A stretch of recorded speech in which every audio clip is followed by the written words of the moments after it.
अपने एकमात्र बचे हुए पराक्रमी पुत्र इंद्रजीत का मृत शरीर देखकर रावण को गहरा धक्का लगता है और वह चिल्ला उठता है, प्रतिशोध। रावण अपने पुत्र इंद्रजीत से अत्यधिक प्रेम करता था, जिस वजह से वह उसकी मृत्यु को सहन नहीं कर पा रहा था। अपने प्रिय पुत्र इंद्रजीत के शव को देखकर रावण का क्रोध किसी ज्वाला की तरह भड़क उठता है और वह राम लक्ष्मण से प्रतिशोध लेने की बात कहता है। रावण के नाना माल्यवान जी उसे यह आभास करवाते हैं कि उनके सीता मोह के कारण लंका के सभी योद्धा मृत्यु को प्राप्त हो चुके हैं। माल्यवान की यह बात सुनकर रावण को सीता पर भी क्रोध आता है और अपनी तलवार लेकर वह सीता को ही मारने की इच्छा जाहिर करता है और कहता है कि सीता की वजह से ही हमारे कुल का नाश हो गया है, इसलिए अपने कुल के नाश की जड्डीडीडीएच को मैं आज समाप्त कर दूंगा। लेकिन उस समय रावण के ससुर मय दानव भी वहीं पर उपस्थित थे। वह रावण को यह कहकर रोक लेते हैं कि युद्ध के अंतिम समय में आप एक निहत्थे स्त्री का वध करके अपने कुल के कलंक का भागी न बनिए। अगर आप सीता को मार देंगे तो पूरा संसार यही कहेगा कि रावण अपने शत्रु का मुकाबला नहीं कर पाया, तो एक स्त्री का वध करके अपने प्रतिशोध को पूरा कर रहा है। यह बात सुनकर रावण को अपने किए का आभास होता है और वह रुक जाता है। तब धीरज रखकर रावण अपने पुत्र मेघनाथ का अंतिम संस्कार करता है।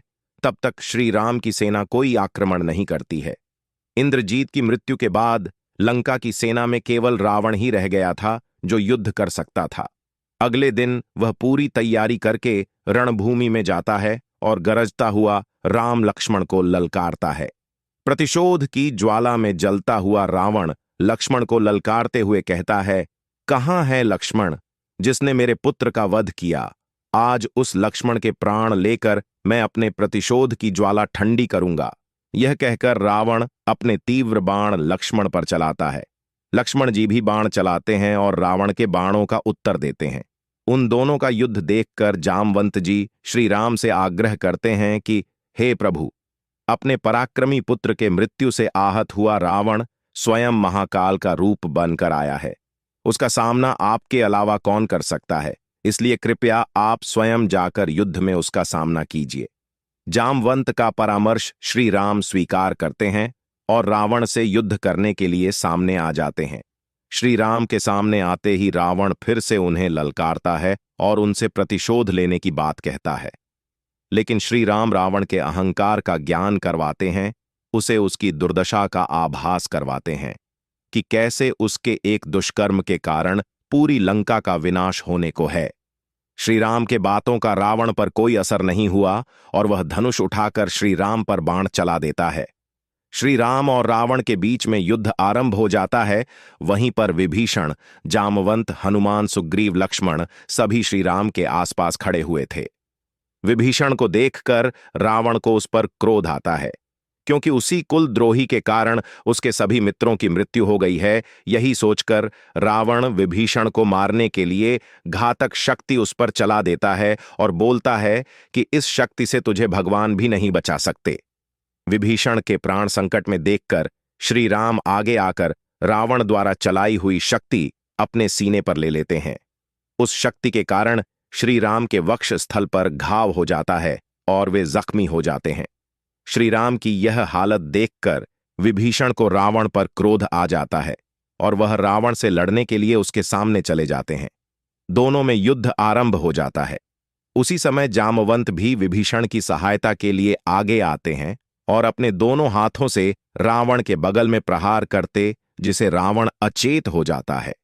रावण को मूर्छित देखकर उसका सारथी उसके रथ को पीछे ले जाता है। लेकिन कुछ ही समय बाद होश में आते ही रावण दुगनी तेजी से रणभूमि में आ जाता है और गरजने लगता है। श्री राम उसकी ललकार सुनकर आते हैं और दोनों में फिर से युद्ध शुरू हो जाता है।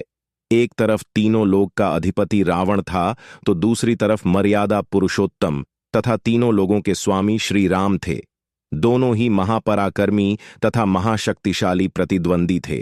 दोनों एक दूसरे पर बाण चला रहे थे और एक दूसरे के बाणों को काट रहे थे। लंका के सैनिक तथा वानर सैनिक सभी आपस में लड़ना छोड़कर रावण का युद्ध देखने लगते।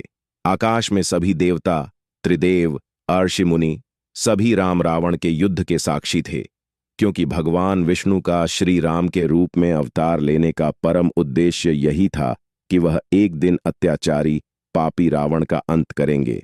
युद्ध में दोनों एक दूसरे के बाणों से घायल होते हैं। श्री राम और रावण के बीच युद्ध निर्णायक होने जा रहा था, लेकिन सूर्यास्त होने के कारण युद्ध स्थगित कर दिया जाता है तथा रावण अपनी सेना लेकर लंका में लौट जाता है। आज के इस युद्ध में रावण श्री राम के बाणों से बहुत घायल हुआ था तथा श्री राम भी रावण के घातक बाणों से घायल हुए थे। रावण की पत्नी मंदोदरी उसके घाव पर लेप लगाती है तथा उसे अंतिम बार समझाने का प्रयास करती है कि वह अपने अहंकार छोड़कर राम से क्षमा मांग ले तो उनकी लंका अनाथ होने से बच जाएगी। लेकिन रावण मंदोदरी के निवेदन को भी अस्वीकार कर देता है। दूसरी तरफ लक्ष्मण जी श्री राम के घाव पर स्नेह लेप लगाते हैं। श्री राम तथा रावण दोनों की सेनाओं में रात के समय यही चर्चा चल रही थी कि कल के युद्ध में हार जीत का निर्णय हो जाएगा। अवश्य ही कल का युद्ध बड़ा भयंकर होगा। अगले दिन सूर्य उदय होता है और युद्ध भूमि में सन्नाटा पसरा हुआ था, क्योंकि कुछ ही देर में वहां पर एक महाप्रलयंकारी युद्ध होने जा रहा था। राम रावण का यह विनाशकारी युद्ध इतिहास में एक ही बार हुआ। श्री राम और रावण के बीच होने वाला यह युद्ध देखने के लिए स्वयं देवता भी प्रकट हुए थे। दूसरी तरफ लंकापति रावण भी अपने सभी अस्त्र शस्त्र तैयार करके अपने निर्णायक युद्ध के लिए अपनी सेना लेकर आया। दूसरी ओर श्री राम की सेना भी पूरी तत्परता से आज के निर्णायक युद्ध के लिए तैयार थी। एक तरफ रावण अपने विशाल रथ पर सुसज्जित होकर युद्ध भूमि में आता है, वहीं दूसरी ओर श्री राम नंगे पैर भूमि पर खड़े थे। यह देखकर देवताओं के राजा इंद्र ने ब्रह्मदेव से यह विनती करते हैं कि श्री राम और रावण के युद्ध में समानता नहीं है। देवराज इंद्र ने ब्रह्मदेव से कहा कि हे ब्रह्मदेव, एक और लंकापति रावण अपने अजय रथ पर सुसज्जित होकर युद्ध भूमि में आया है। वही प्रभु श्री राम युद्ध भूमि में नंगे पैर खड़े हैं। यह युद्ध समानता का नहीं है, इसलिए कृपया करके इसका कोई समाधान बताइए। तब ब्रह्मदेव ने देवराज इंद्र से कहा, हे देवराज, आपका कथन उचित है, इसीलिए आप श्री राम की सहायता के लिए अपना दिव्य रथ उनकी सेवा में भेज दीजिए। श्री राम के इस युद्ध में उनकी सहायता करने से आप देवताओं के सारे मनोरथ सिद्ध होंगे। ब्रह्मदेव की आज्ञा पाकर देवराज इंद्र अपना दिव्य रथ और सारथी मातल्य को श्री राम की सेवा में भेजते हैं। युद्ध आरंभ होने से कुछ समय पहले आकाश मार्ग से एक दिव्य रथ श्री राम के समीप उतरता है। सभी उस रथ को देखकर असमंजस में पड़ जाते हैं कि यह किसका रथ है। तब उस रथ के सारथी मातले बताता है कि उसे देवराज इंद्र ने भेजा है ताकि रावण के साथ युद्ध करने में उनकी सहायता की जा सके। तब श्री राम कहते हैं कि हमने तो देवराज इंद्र से कोई सहायता नहीं मांगी, फिर उन्होंने अपना यह रथ क्यों भेजा है। श्री राम की इस बात से लक्ष्मण भी सहमत होते हैं और कहते हैं कि इसमें राक्षस सेना का कोई षड्यंत्र भी हो सकता है।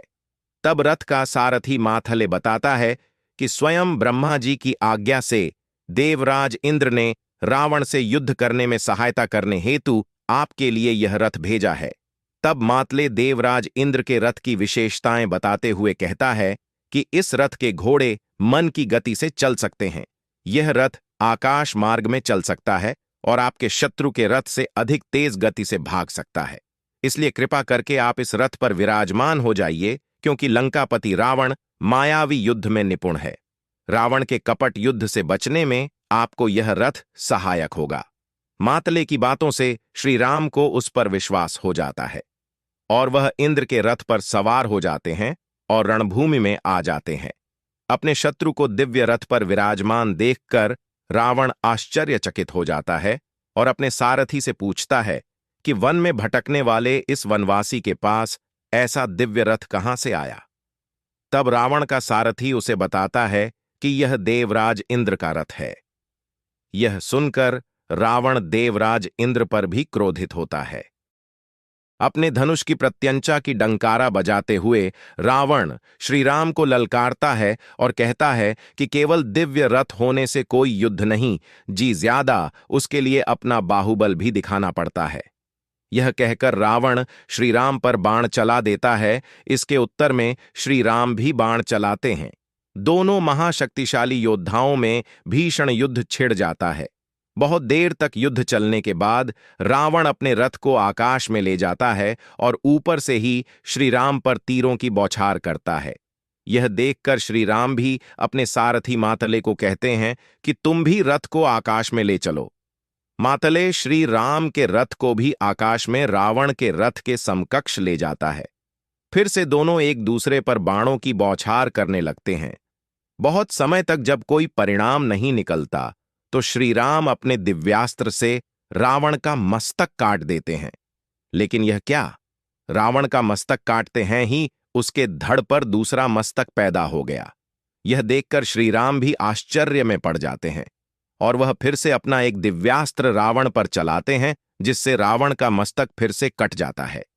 मस्तक कटते ही रावण का दूसरा मस्तक फिर से आ जाता है और रावण जोर जोर से हंसने लगता है। यह सब देखकर श्री राम थोड़े विचलित होने लगते हैं और वह बारंबार रावण पर दिव्यास्त्र चलाते हैं, जिनसे रावण का मस्तक कट के गिर जाता है। लेकिन जितनी बार भी रावण का मस्तक कटता है, उतनी ही बार एक नया मस्तक वहां पर उग जाता है। यह सब देखकर विभीषण जी ऊपर श्री राम के समीप जाकर उन्हें रावण के अमृत का रहस्य बताते हैं। विभीषण श्री राम से कहते हैं, हे राम, रावण का मस्तक काट देने से उसकी मृत्यु कभी नहीं होगी, क्योंकि ब्रह्मदेव के वरदान के कारण उसकी नाभि में अमृत है। नाभि में अमृत होने के कारण ही उसका मस्तक कटने के बाद तुरंत दूसरा मस्तक उग जाता है। यदि आप रावण का अंत करना चाहते हैं तो उसके नाभि में स्थित अमृत को नष्ट करना होगा, तभी रावण की मृत्यु हो सकती है। यह रहस्य जानकर श्री राम अपना महाशक्तिशाली महाअस्त्र संधान करके रावण पर चला देते हैं। वह तीर जाकर रावण की नाभि पर लगता है, जिससे रावण की नाभि में स्थित सारा अमृत नष्ट हो जाता है। तब श्री राम एक और दिव्यास्त्र मंत्र उपचार करके रावण पर चला देते हैं। वह तीर लगते ही रावण धराशायी हो जाता है और श्री राम कहता हुआ आकाश से लुढ़कता हुआ भूमि पर आकर गिरता है और मृत्यु को प्राप्त हो जाता है। और इस प्रकार असुरराज, लंकापति तथा त्रिलोकाधिपति रावण का अंत हो जाता है। रावण का अंत होते ही तीनों लोग श्री राम की जय जयकार करने लगते हैं। देवता भी श्री राम के ऊपर पुष्प वर्षा करते हैं, क्योंकि उनके इतने वर्षों के मनोरथ को आज श्री राम ने सफल कर दिया था। रावण देवताओं का परम शत्रु था, क्योंकि नवग्रह उसके अधीन थे तथा देवराज इंद्र भी उससे भयभीत रहते थे। रावण को ब्राह्मण देव से यह वरदान प्राप्त था कि कोई भी देवता, असुर, नाग, किन्नर, गंधर्व उसको मार नहीं सकते। लेकिन अपने अहंकार के कारण रावण यह भूल गया था कि उसके वरदान में उसे मानव से सचेत नहीं किया गया था। इसके पीछे कारण यह था कि रावण मनुष्य को तुच्छ समझता था और वह सोचता था कि एक मनुष्य मुझे चाहकर भी मार नहीं सकता, इसलिए उसने अपने वरदान में मानव से बचाव के लिए नहीं कहा था। रावण के अहंकार के कारण हुई चूक ही उसकी मृत्यु का कारण बनी। जब रावण के अत्याचार पृथ्वी पर अत्यधिक बढ़ गए थे, तब सभी देवताओं ने भगवान विष्णु से सहायता मांगी। तब उन्होंने देवताओं को आश्वस्त किया था कि वह भूमि पर साधारण मानव श्री राम के रूप में जन्म लेंगे और उसी रूप में वह रावण का अंत करेंगे।